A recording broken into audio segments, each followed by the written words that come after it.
Skyhook Games made some add-ons for TS Classic long before they made their Train Sim World stuff, which turned out to be hit or miss. The quality of their TS products is inconsistent as well, and the Class 58 they made is especially bad, but they've got at least one good product in the form of their Corris Railway pack, released way back in July 2016. This is one of the many unique narrow gauge railways that Wales has to offer.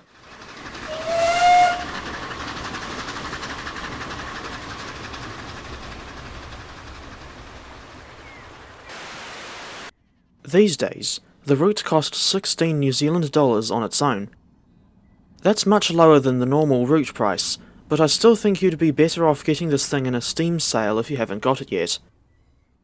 The expansion pack, released in December 2017, costs an additional $13.49 NZD at the normal price. This is one of the shortest payware routes in the game, only including around 2 miles of track from Tani Coed to Corris. But with locomotives this small, the route still feels a little bit longer than 2 miles, and for reference, the Corris Railway uses 2-foot 3-inch gauge track, just like the famous Aberllefenni Railway. In real life, the original Corris Railway ran from Machynlleth to Aberllefenni, and the current heritage operation only runs from Corris to Machynlleth, a distance of roughly 0.75 miles. The TS version depicts the proposed extension to Tani Coed, which runs alongside the A487 road for its entire length. Of course, you do see road traffic on this section in-game, but the car models are very basic, with static wheels and no interior details.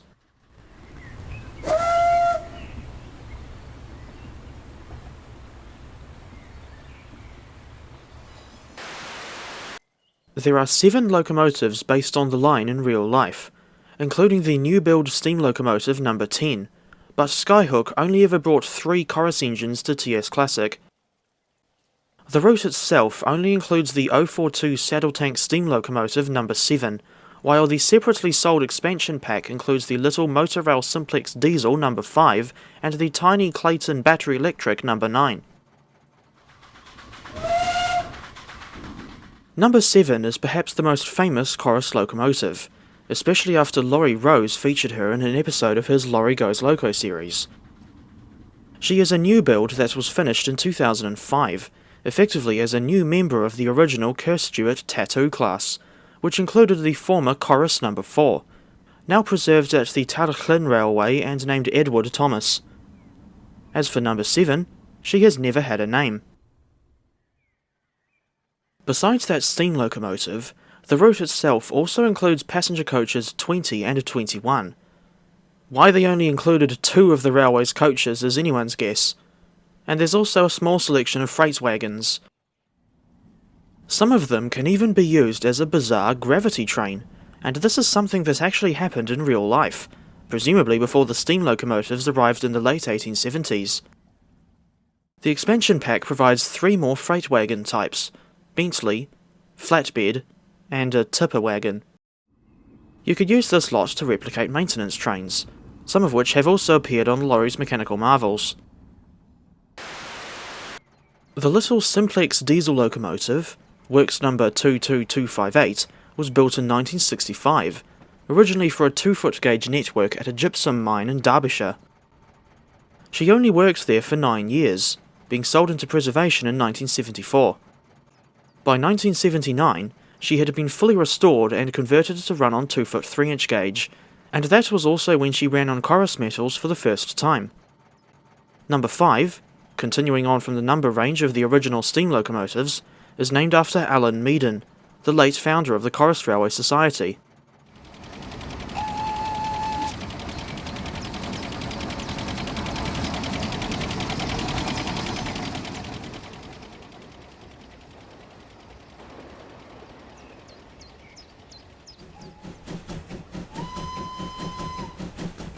As for the little yellow battery electric engine, she was built by Clayton of Hatton, Derbyshire in 1974, and originally used at the Aberllefenni slate quarry.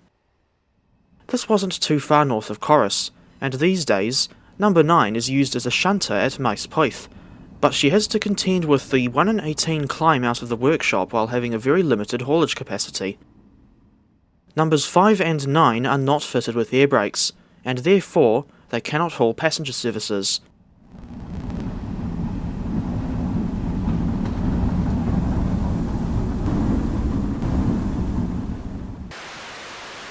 The default Corris route available on Steam depicts Corris Station with an overall roof and run-round loop, but in real life, they now have a traverser at one end of that loop and no overall roof.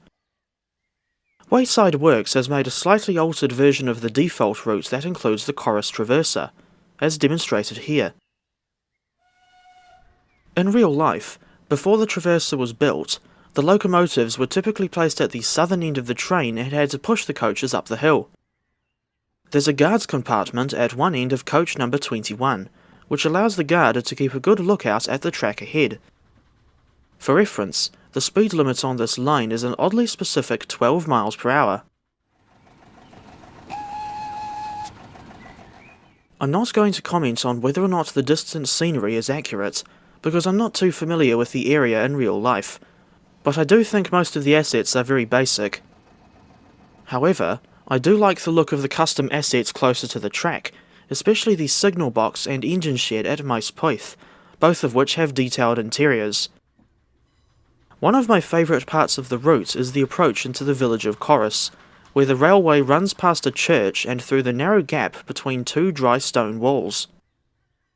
And I should also mention the old saddle tank, which is on display at Machynlleth, and I'm guessing this would have been from one of the Hughes-built locomotives. I heard that this was to do with a fundraiser for the new build steam locomotive number 10, which doesn't appear in TS Classic, and she didn't exist yet when Skyhook made this add-on. Besides the approach into Corris, another part of this route that I quite like is the section from Machynlleth to Corris. There's a few realistic kinks in the track, so it's not always a smooth ride. The spots where you run under the trees are reminiscent of the Corris Railway, although I'm mainly remembering how the railway looks in Season 4 of Thomas the Tank Engine, instead of its original Railway Series version. Quite bizarrely, the route doesn't have signals, although this doesn't really surprise me given the fact that it's only a little heritage line. But in any case, it'll be very difficult trying to set up AI traffic if you're making a scenario on this route. Originally, Skyhook didn't include refueling facilities for the steam and diesel locomotives, but these were added in an update a fair while ago, and that little red spout on the side of the shed is meant to be the spot where the engine takes on water. One of the scenarios starts with number 7 needing to be reversed off the back of a lorry, otherwise known as a truck. The lorry is a static object with an invisible track laid over the trailer, but when you're trying to place the lorry asset down in the scenario editor, it's annoyingly difficult to get it to precisely align with the rails. Each of the Corris locomotives in TS Classic provides a unique driving experience. Starting off with battery electric locomotive number 5, which I think is one of the easiest locomotives to drive in the entire game, especially when compared to something like the London and North Western Railway G2 class. On number 9, you've just got a basic reverser and throttle with 3 power notches, as well as a handbrake lever as your only means of stopping. Another weird aspect of number 9 is the fact that, apart from flange squeal and a faint humming noise, she doesn't really make any noise at all. And she doesn't have a horn either. This locomotive is not very powerful, and can only haul the equivalent of around 4 wagons, if that.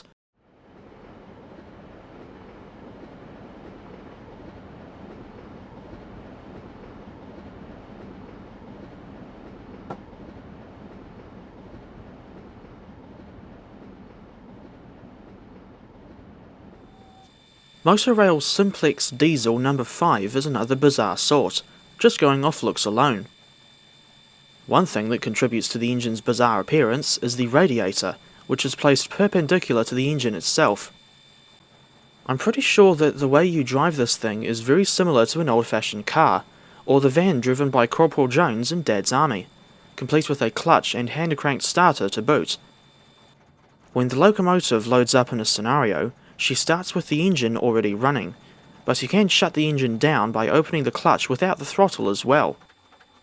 You need to press the Z key in order to turn the starting handle, but it's not just one press of the Z key, you need to press it constantly until the engine fires up.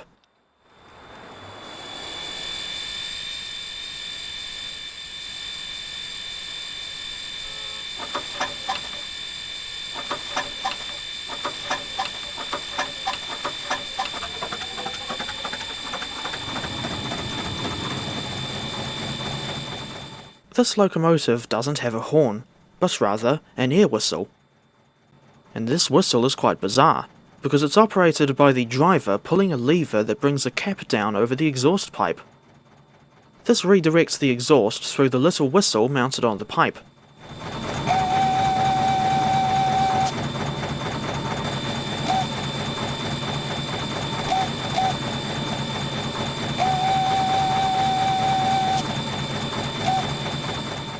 This is a diesel mechanical locomotive, and she has a 2-speed gearbox with manual transmission, and the clutch needs to be open at the same time as the throttle, otherwise the engine will shut down. I don't know too much about simplex locomotives, or how clutches work, for that matter, so I'll move on to the steam locomotive.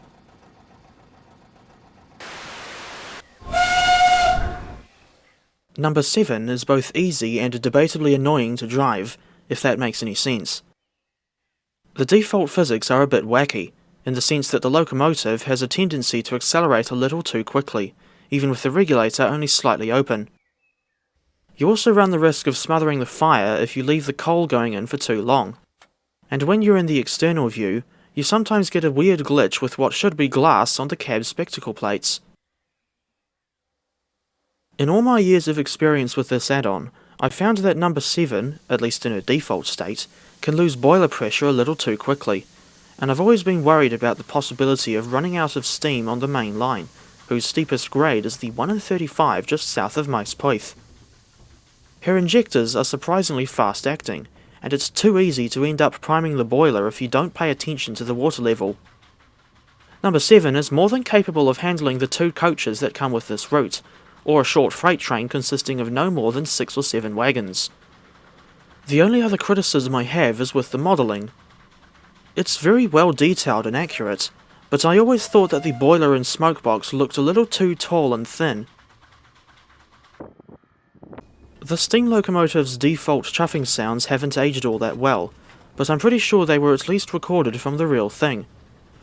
In Wayside Works' Corris Traverser pack, there's a bonus patch that altered the chuffing sounds in physics, but there was an issue with rolling resistance, and the smoke was always black, even when the coal wasn't being shoveled into the firebox.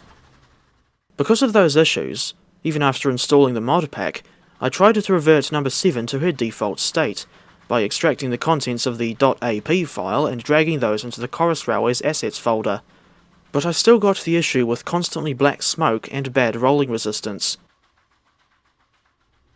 Something I should mention about the coaches is their bizarre feature where the doors, or rather just passenger entry points, given the complete lack of actual physical doors, are only on one side.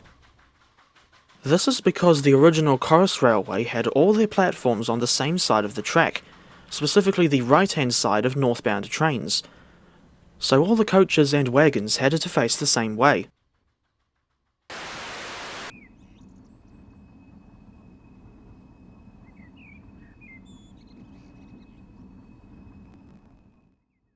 Before we get to the closing statement, I wanted to set up a scene where number 9 pulls up alongside something absurdly large, just for the heck of it.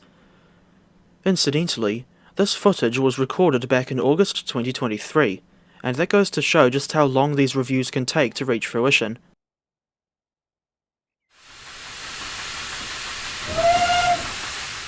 I've always liked the Corris Railway add-on, as narrow gauge heritage railways are quite a rare thing on the payware side. I won't deny that the scenery is still quite basic, there isn't all that much to do on this route, and it can get boring after a while, but it's still a fun route to potter about on if you're in the mood for something that's a little bit different.